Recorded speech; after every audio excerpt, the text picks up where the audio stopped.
వీడియోలో నీకు కనిపిస్తలేను రా అంటుండే ఆ పొట్టాడు అయితే.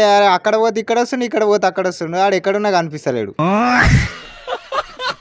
ఎన్నిసార్లు సబ్బు పెట్టిండో వాడు తెల్లగా కావాలని, కానీ పాపం అట్లనే నల్లగానే ఉన్నాడు, ముఖం అంతా వేలింది.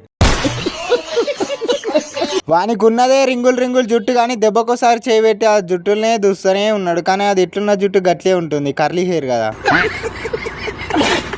వాడు ఫార్మల్ గా టక్కు గిక్కేసుకొని మంచిగా రెడీ అయ్యిండు. టక్కు తీసేయరా ఇంకా ఆఫీస్కి పోలే కదరా అంటే, నా అంగి మస్తు పెద్దగా అయింది అందుకే టక్కేసుకున్నా అంటుండు వాడు. వానికి అంగి కాదు పాయింట్ కూడా పెద్దగానే అయిందని వానికి అర్థం కావట్లేదు. నేను కూడా ఒకటే జుట్టు దూస్తూనే ఉన్నా, వాడు కూడా దూస్తూనే ఉండు, కానీ ఎట్లున్న జుట్టు గట్లే అవుతుంది. డ్యూటీకి అయితే వద్దంటుండు వాడు పోవడం. వాడు వచ్చుడే నా దగ్గర లేట్గా వచ్చిందంటే ఇక తొందర అయితే డ్యూటీకి అయితే పోయినాం. సరే మరి ఈ వీడియో ఎట్లా అనిపించిందో కామెంట్ చేయండి ఫ్రెండ్స్. నచ్చలేకని షేర్ సబ్స్క్రైబ్ చేసుకోండి ఫ్రెండ్స్. నెక్స్ట్ వీడియో వెళ్దాం. బాయ్.